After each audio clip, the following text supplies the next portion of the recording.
50 years after the Warren Commission promised America that Lee Harvey Oswald acted alone and that Jack Ruby acted alone, the Central Intelligence Agency is still hiding 1,100 files deemed secret, yet related to the public execution of President John F. Kennedy. CIA operatives were involved and continue the cover-up even today. Oh, there's a no photography sign.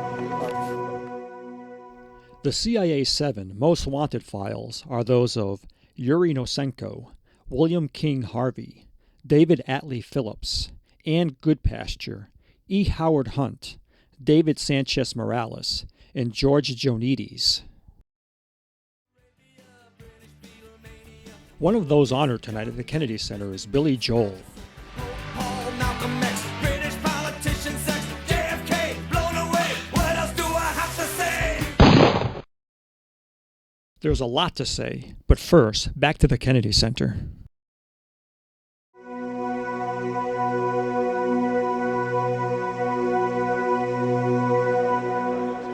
Influential people attend the Kennedy Center honors. Members of Congress, Supreme Court justices, corporate CEOs, tonight, even the President of the United States.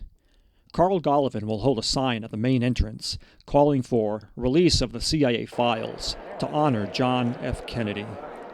Maybe the sign will prompt news coverage, debate, even action on the CIA files issue. Being here tonight could make a difference.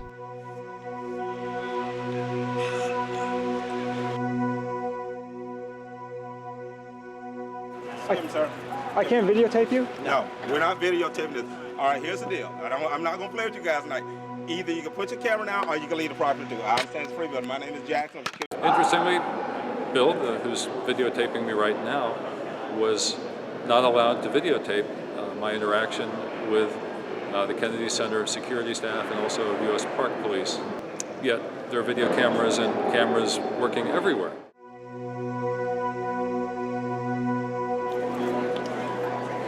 No. You cannot Put stop the me. camera You down. cannot stop me. Put the camera. I already told you not to This is a film. public. You need a permit to film. I already told him, I'm telling you, you turn that camera on, you get locked up.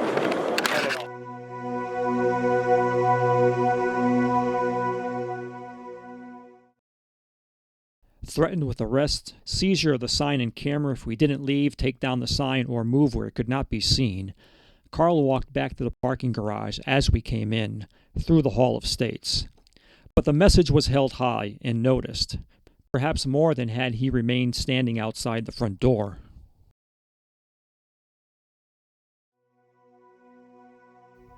After regrouping and securing our video footage, we returned.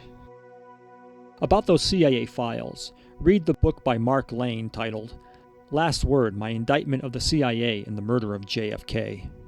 You will learn that in Miami in 1985, a trial took place in federal court that was never reported by network news. Sworn testimony established that in November 1963, CIA anti-Castro Bay of Pigs veterans in several cars carried weapons from Miami to Dallas. E. Howard Hunt acted as paymaster. Years later, in near death, Hunt recorded a taped confession. According to a reliable witness testifying under oath after returning from Dallas, Frank Sturgis said, "We killed the president that day. You could have been a part of it, part of history. You should have stayed. It was safe. Everything was covered in advance. No arrests, no real newspaper investigation. It was all covered, very professional." Another book written by Mark Lane, Rush to Judgment, became a documentary film.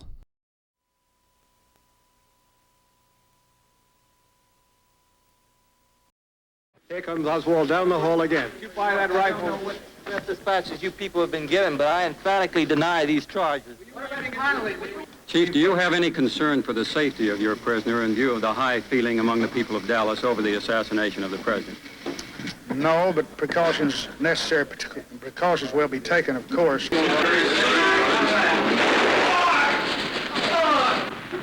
you have personal knowledge of Oswald's ability with a rifle? As far as I knew, Oswald was a very poor shot. There's no doubt whatsoever in my mind in the statement that I made in the sheriff's office immediately after the shooting and the statement that I made to the Warren Commission.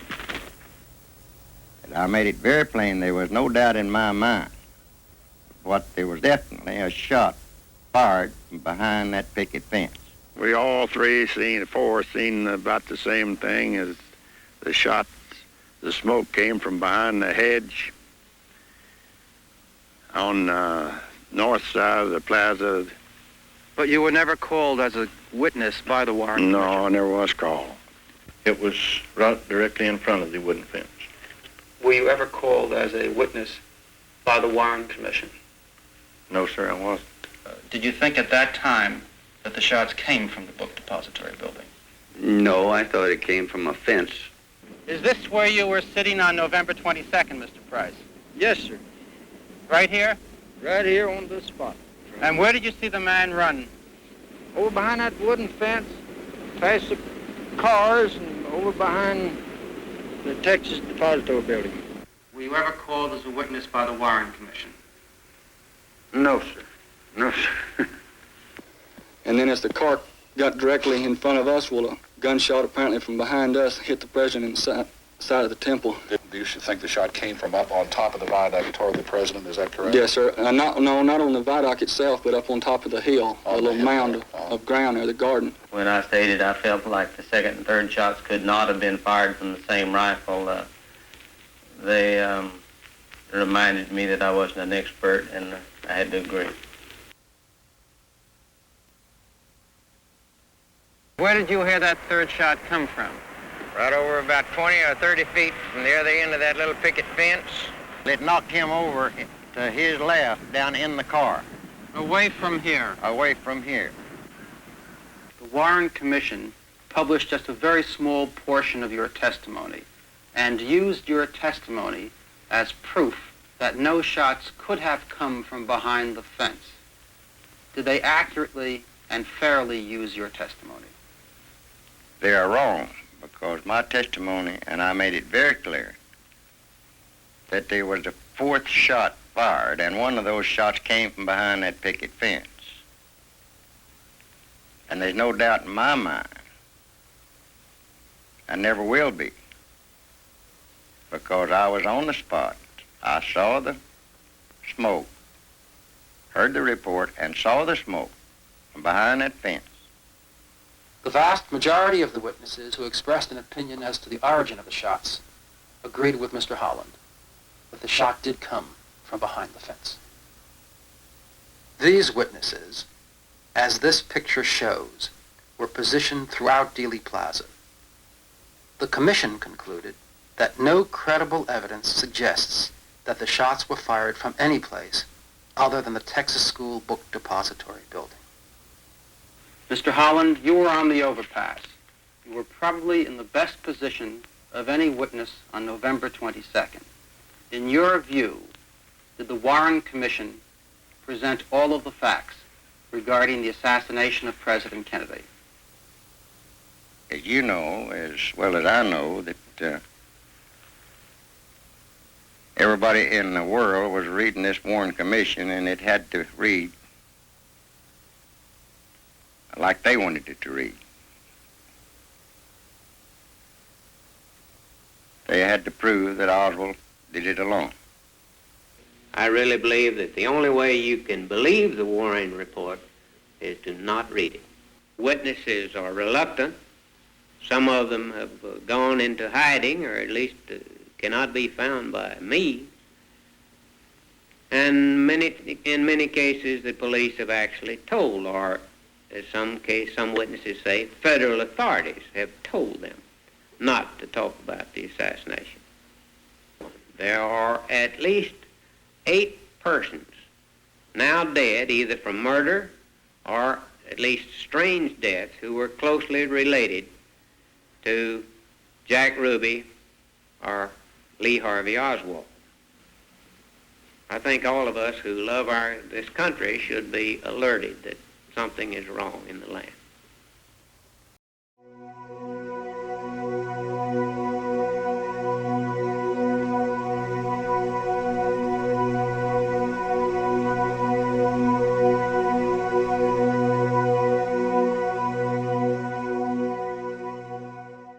So Tonight, as every night since November 22nd, I came here to hold a sign to explain to people that there are records still secret about John Kennedy's assassination that the government should release. Tonight, I wasn't allowed to hold the sign.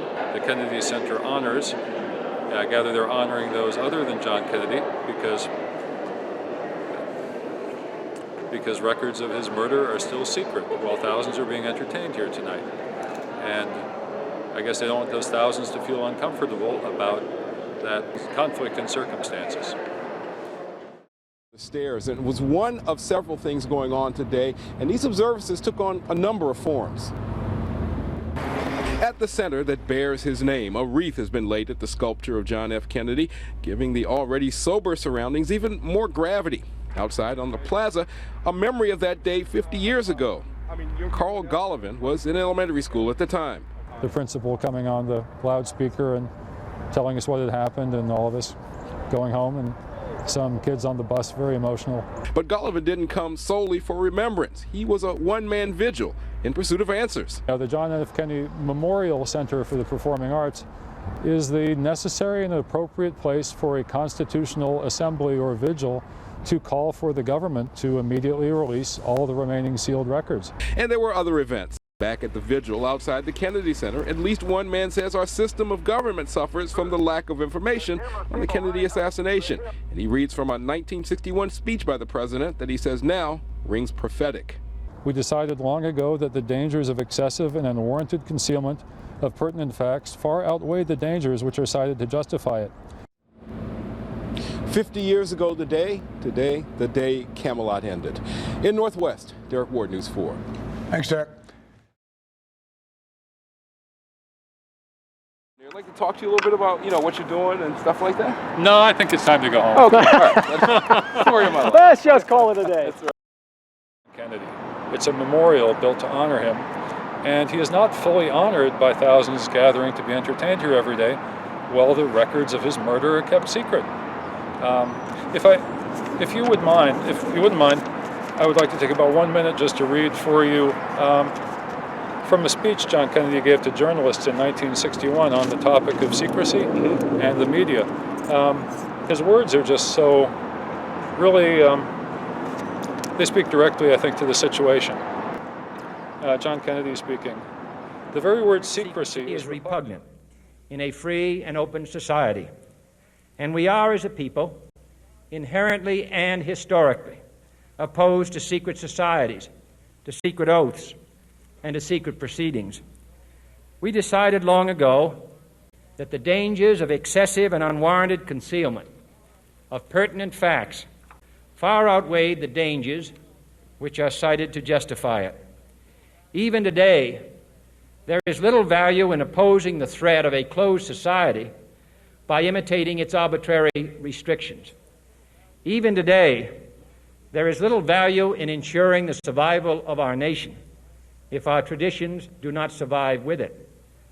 And there is very grave danger that an announced need for increased security will be seized upon by those anxious to expand its meaning to the very limits of official censorship and concealment. That I do not intend to permit to the extent that it's in my control.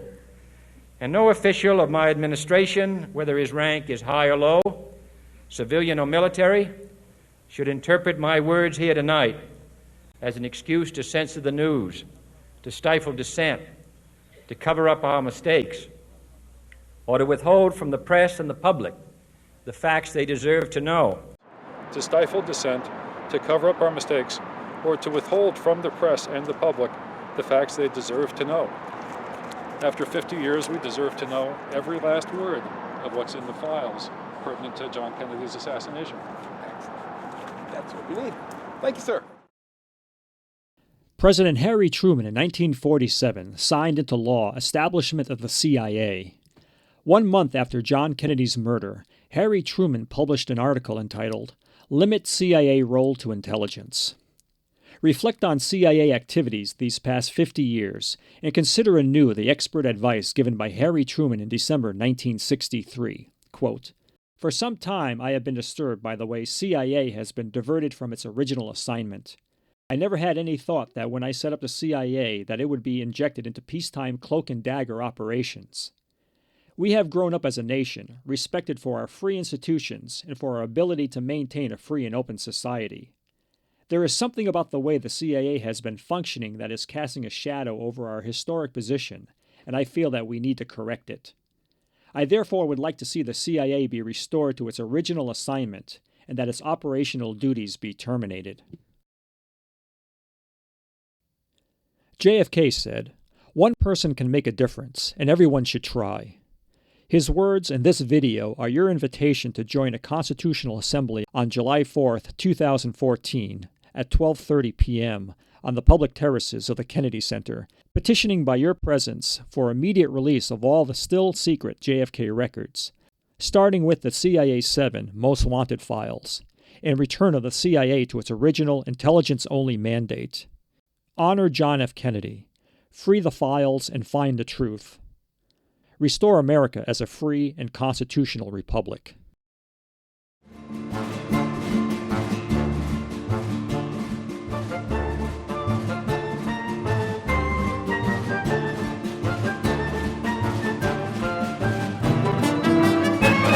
How did it go today?